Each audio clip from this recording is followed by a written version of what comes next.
तुमचं नाव सांगा. जय हिंद. माझं नाव माधुरी राघव शिंदे, नाशिक. काय घडलं होतं नेमकं कसं? दादा, मी एक सरकारी नोकर आहे वरती, मला दिलेली आहे आणि आज परेड ग्राउंडवरती संचलन होतं, ते मी पूर्ण केलं. आणि संचलनात उभी असताना जे पालकमंत्री आहेत त्यांना जो मान दिला गेला पालकमंत्री, तर त्यांनी आपलं जे मनोगत ते व्यक्त केलं. पहिलं निवडणुकीनंतर तो पहिलं मनोगत होतं आणि ते मी शिक्षित आणि सुशिक्षित स्वतःला मानते खऱ्या अर्थाने, कारण माझं संविधानावर खूप विश्वास आहे. तर मला असं अपेक्षित होतं की त्यांनी डॉक्टर बाबासाहेब आंबेडकरांना आज निदान अभिवादन तरी करायला हवं होतं. कारण आपण जो फॉर्म्युला ऐकतो H2O म्हणजेच पाणी, तर H आणि Oला आपण म्हणजे वेगळा नाही करू शकत पाणी म्हटलं. तसं संविधान म्हटल्यावर डॉक्टर भीमराव रामजी आंबेडकर हे तिथे आलेच पाहिजे, कारण ते अटळ आहे. मग गिरीश महाजननी त्यांना अभिवादन केलं नाही.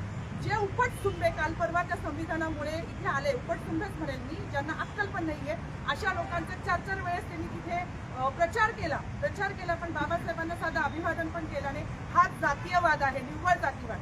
तर माझं म्हणणं हे होतं, गिरीश महाजनना माझ्या भावना हे करायचे होते की आज तुम्ही तुमच्याची चूक, एक पालकाला एक पाल्य पण चूक लक्षात आणून देतो, ही चूक त्यांना निदर्शनास आणून द्यायची होती. म्हणून मी तिथल्या सूत्रसंचालक बाईला म्हटलं की ते लगेच जाते सिक्युरिटीमध्ये, मला इथून त्यांच्याशी संवाद साधू द्या. त्यांनी माईक दिला नाही. मी त्यांच्या बरोबरीने माईकचा फक्त वापर केलाय.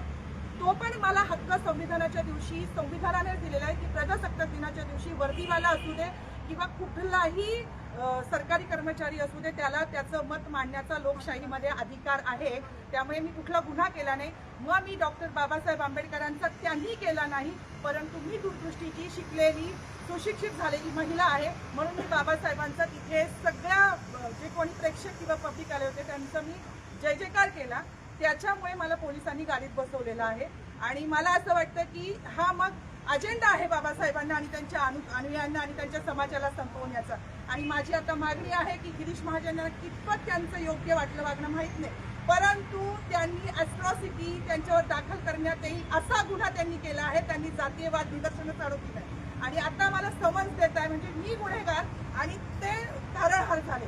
मी हे मान्य करणार नाही. पालकमंत्री सुद्धा संविधानामुळे पालकमंत्री आहे, कारण आधीच्या संविधान नव्हतं तिथे अमुक एका व्यक्तीने हेच काम केलं पाहिजे, हाच व्यवसाय केला पाहिजे असं होतं. पण संविधानाने कोणी कुठल्याही व्यवसायात प्रवेश करू शकतो. आज राजकारण पण व्यवसाय झालेला आहे. गिरीश महाजनांनी राजकारणाच्या व्यवसायात पण संविधानाचा आधार घेऊनच प्रवेश केलाय. त्यांनी माफी मागू नये, माझं समाधान होणार नाही. त्यांच्यावर जोपर्यंत अॅट्रॉसिटी दाखल होणार नाही तोपर्यंत मी इथेच उपोषणाला बसणार आहे. आणि माझी सगळ्यांना कळकळीची विनंती आहे की तुम्ही माझ्यासोबत उभे राहा, बस. मला काही मागणी नाही. त्यांच्यावर अॅट्रॉसिटी दाखल झाली पाहिजे, कारण ते गुन्हेगार आहेत, मी नाही. नाशिककरांना काय आव्हान करणार तुम्ही काढते बोलता का? माझ्या सहकाऱ्यांचं हेच म्हणणं होतं आणि परेड चालू असताना आम्हालाही ती म्हणजे तळमळ जाणवली की छत्रपती संभाजी महाराजांचं नाव घेतलं गेलं, छत्रपती शिवाजी महाराजांचं नाव घेतलं गेलं. आजच्या दिवशी 26 जानेवारी 1949 रोजी संविधान लागू झालेलं आहे. तर खरे संविधान निर्माता बाबासाहेब आहेत, तर बाबासाहेबांचं नाव त्यांनी घ्यायला पाहिजे होतं. तर इथं न घेता त्यांनी एक जातीयवाद सगळ्या जनतेच्या समोर लक्षात आणून दिला. पण ते आमच्या लक्षात आलं आणि आम्हाला त्यांच्याशी बोलायला जायचं होतं.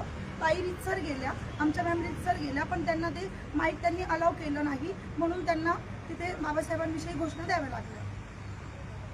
नाशिककरांना काय सांगतो? खरं तर जाधव मॅडम आणि सौपुरे मॅडम यांनी ज्या भूमिका मांडल्या आहेत त्या अतिशय रास्त भूमिका आहे.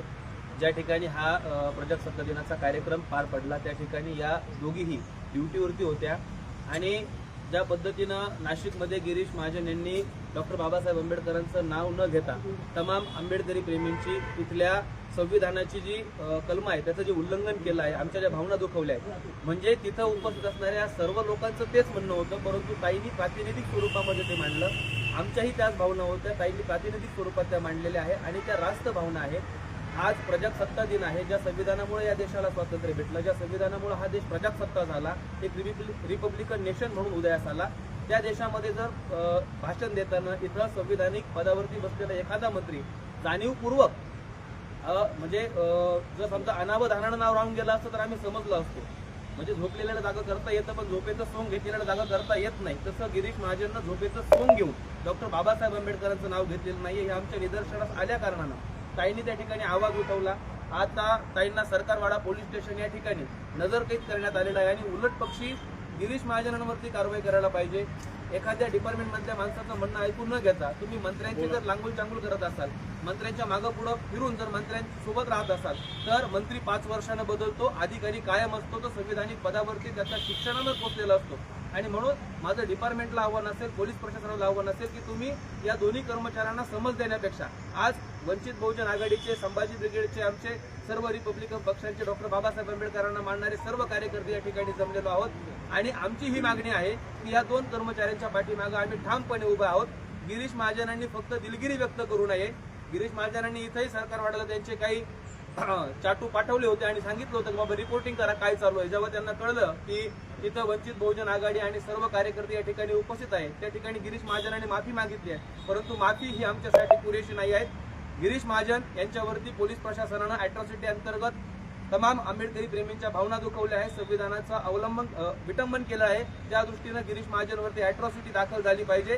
गिरीश महाजनचा मंत्रिपदाचा दर्जा रद्द झाला पाहिजे. आणि आज नाशिकमध्ये जो हैदोस गिरीश महाजन नावाच्या माणसाने घातलाय, हे जळगावचं पार्सल जळगावला परत केलं पाहिजे, या आमच्या नाशिककरांच्या भावना आहेत. आणि आज जी घोडचूक गिरीश महाजन यांनी केलेली आहे, या घोडचुकीला आंबेडकरी समाज, संविधानवादी समाज, पुरोगामी फुलेशाहू आंबेडकरांना मानणारा समाज कधीही माफ करणार नाही. आणि हीच आमची भूमिका आहे. आणि म्हणून गिरीश महाजन जोपर्यंत गिरीश महाजनवरती अॅट्रॉसिटी अंतर्गत गुन्हा दाखल होत नाही तोपर्यंत आम्ही आमचं आंदोलन चालू ठेवणार आहोत. आणि ताईंना जी भूमिका मांडली, ताईंच्या प्रत्येक भूमिकेशी वंचित बहुजन आघाडी आणि इथला नाशिकमधला संविधानवादी प्रत्येक नागरिक त्यांच्या बाजूने ठामपणे उभा राहील.